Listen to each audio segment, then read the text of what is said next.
MMAWeekly.com, Damon Martin here in Columbus, Ohio with Strikeforce Bantamweight Champion Miesha Tate. Miesha, let me start here because this is the main event of the card now. It's been announced this is the main event. I know you were, I won't say hesitant, but you weren't ultra excited when Ronda was first calling you out. It didn't seem like you were that into taking that fight because you felt Sarah Kaufman deserved it. But because this is the main event and everything, I mean, did it all kind of work out well for it to do this way? I think in the big picture, you know, what Strikeforce and with the UFC backing, they're really trying to push women's MMA to the forefront, and I think they wanted to deliver the fight that the fans wanted to see the most, and I believe that that's this fight at this point. You know, regardless of Ronda's record, you know, her being somewhat new to the sport and only being 4-0 and never having competed in the 135-pound division, nonetheless, I still feel she's going to be a challenge. I feel like she'll be a tough opponent. You know, I still feel the same way. I don't necessarily think that she was next in line, you know, but it is what it is, and I'll be here to fight March 3rd and defend my belt with all my might and glory. Do you, I mean, just in your own opinion, I mean, you know, you've had kind of back and forth on Twitter and other stuff with both Ronda and Sarah.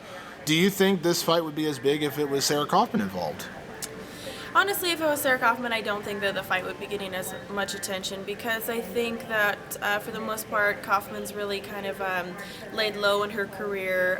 She doesn't seem to really get in the mix as far as speaking her mind, or she doesn't get wrapped up in any kind of drama necessarily. So having Ronda kind of explode on the scene and just being so you know, dramatic about things and, you know, talking the trash, and it's piqued a lot of people's interest, you know, and I'm that kind of person, either I like you or I don't, you know, I don't make up drama just to have drama, but if I feel a certain way, I definitely speak my mind, and Ronda's not my favorite person by any means, but I definitely think that it's going to make for a good fight. So let me ask you this, so go back a couple months, Ronda fights Julia Budd, gets the win in the first round.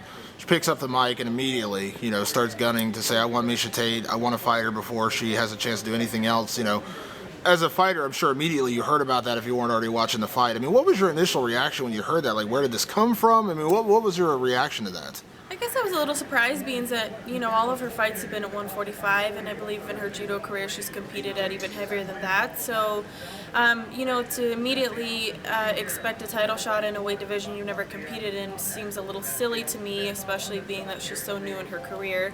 And I really still feel that she's pretty much talked herself into this fight. You know, she ran her mouth and said, you know, I warranted this fight because I'm marketable, and you know, granted she's done good things so far, but you know, I mean, she just wasn't next in line. You know, I think she still had one or two more fights before she really earned a spot, you know, being number one contender. She's not the number one contender. She's next in line, but she's definitely not the number one contender. So, you know, she's going to get what she asked for, but I don't think she's going to like it.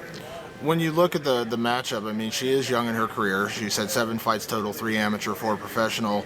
No fights go out of the first round. You know, there's still some unproven things there. I mean, are those all elements that you feel like you can expose in this fight? Yeah, absolutely. You know, I think there's a lot of X factors. You know, people have seen the good, but you know, what happens when she's outside a minute? What happens when, you know, I've taken her down, you know, she's on her back, or, you know, she can't take me down, we're standing on the feet, you know, I have the advantage there. I know this fight's not going to end in a minute, you know, unless it's by my doing. And, you know, I want to frustrate her. I want to push her outside where she's been. I want to push the edges of the envelope, because I know I've been there, I've been tested, and I know where my strengths lie. And, you know, I have a big heart for this sport and a lot of determination, and we're going to find out if she does as well.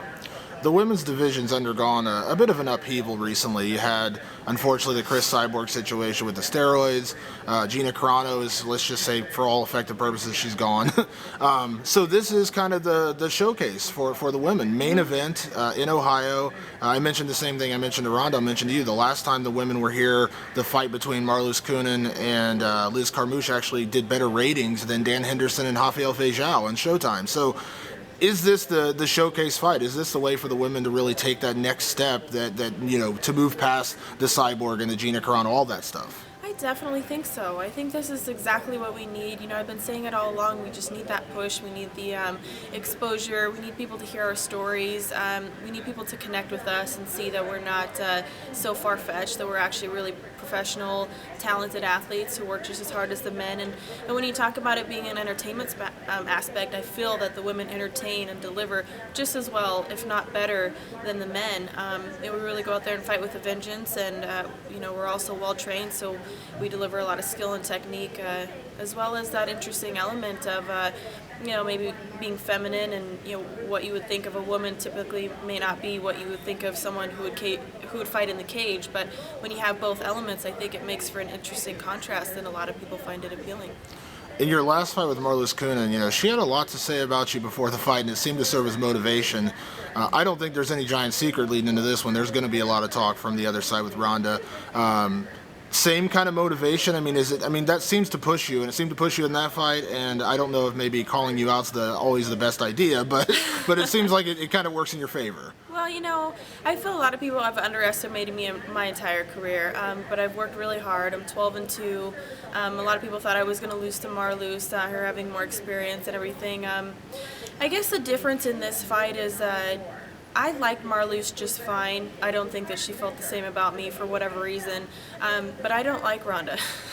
I really don't. She's the person out of anyone in my entire career I've disliked the most. I think she's pretty arrogant. I think she's really cocky. I think she's very self-entitled, and undeservingly so.